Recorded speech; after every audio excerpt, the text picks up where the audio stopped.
இப்போ குக்கர் அடுப்பில் வச்சிட்டோம். தண்ணிலாம் இல்லை, எண்ணெய் விடலாம். நான் ஒரு 1.5 டம்ளர் ரைஸ் வைக்கிறேன். 3 ஸ்பூன் எண்ணெய் விடுறேன். அதோடய சேர்த்து 4 ஸ்பூன் நெய், ஒரு ஃப்ளேவருக்காக. எண்ணெய் சூடாயிட்டு நம்ம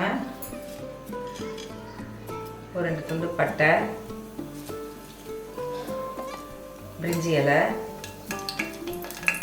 கல்பாசி, 3 கிராம்பு, 2 ஏலக்காய்.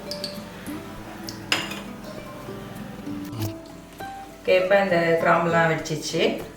நம்ம கூட ஒரு 2 பச்சை மிளகா, புதினா, ஒரு கைப்பிடி புதினா. எந்த புதினா கம்மியாக தான் இருக்குது, அதனால் கொஞ்சமாக போடுறேன். நீங்கள் எவ்வளோ புதினா வேணும்னு சொல்லலாம்.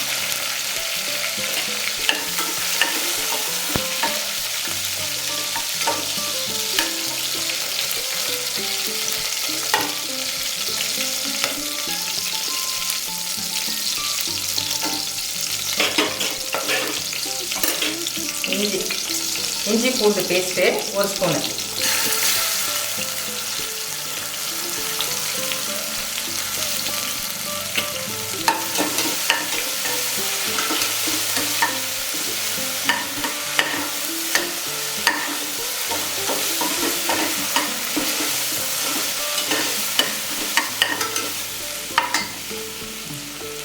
ரா ஸ்மெல் போயிடுச்சு அப்படின்னா ஆனியன். நான் 1.5 டம்ளர் ரைஸு, சின்னதாக 2 ஆனியன் கட் பண்ணி வச்சுருக்கேன். எப்படி வேணால் கட் பண்ணிக்கலாம், பொடிசாவும் கட் பண்ணிக்கலாம், இல்லை நீட்டு வாக்குலையும் நம்ம கீறிக்கலாம்.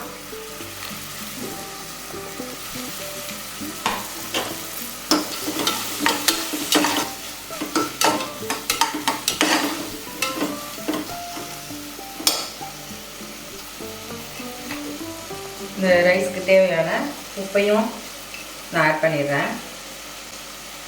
பார்த்துட்டு நம்ம அப்புறமா தண்ணி ஊற்றின பின்னால் கூட தேவைப்பட்டால் கொஞ்சம் போட்டுக்கலாம்.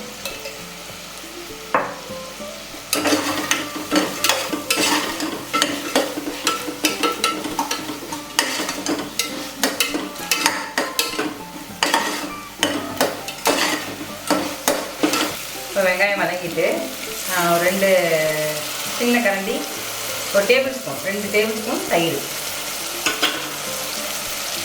லைட்டாக ஒரு புளிப்பு டேஸ்ட்டாக இருக்கிறதுக்காக ஆட் பண்ணுறேன்.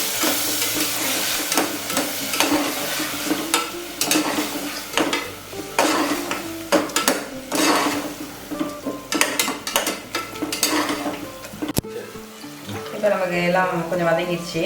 இந்த ஸ்டேஜில் நான் 1 டம்ளர் ரைஸ் எடுத்துருக்கேன், சீரக சம்பா. அதனால் 3 டம்ளர் தண்ணி ஊற்றுறதுக்கு அளந்து வச்சுருக்கேன் ஆல்ரெடி.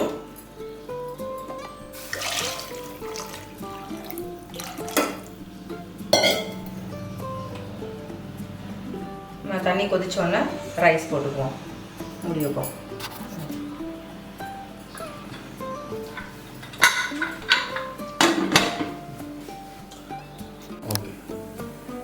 இப்போ தண்ணி கொதிச்சிச்சு, நம்ம ரைஸ் போடலாம்.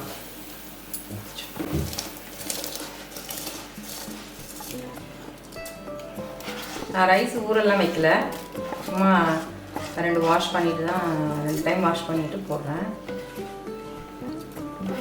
அதனால் எப்பவும் நான் ரைஸ் போட்டு ப்ரெஷர் வந்தோடனே விசிலை போட்டுட்டு ஒரு 15 நிமிஷம் சிம்மில் வச்சுருவேன். வச்சுட்டு ஆஃப் பண்ணுவேன். கரெக்டாக இருக்கும் எப்போவுமே ரைஸு.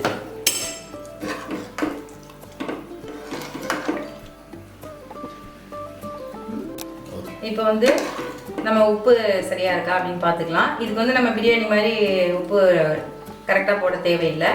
நான் கிரேவியோடு தான் சாப்பிட போகிறோம். அப்போ ஒரு அரை உப்பு இருந்தாலே போதும், இல்லைன்னா ரொம்ப கரிக்கிற மாதிரி இருக்கும் சாப்பிடும்போது. ஓகே, இப்போ க்ளோஸ் பண்ணி வச்சிடுறேன்.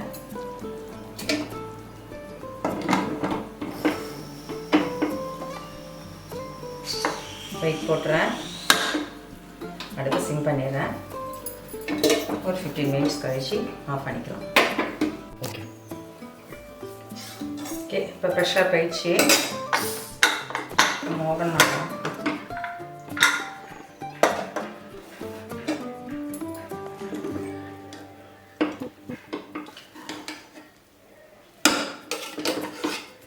ஓகே, கரெக்டாக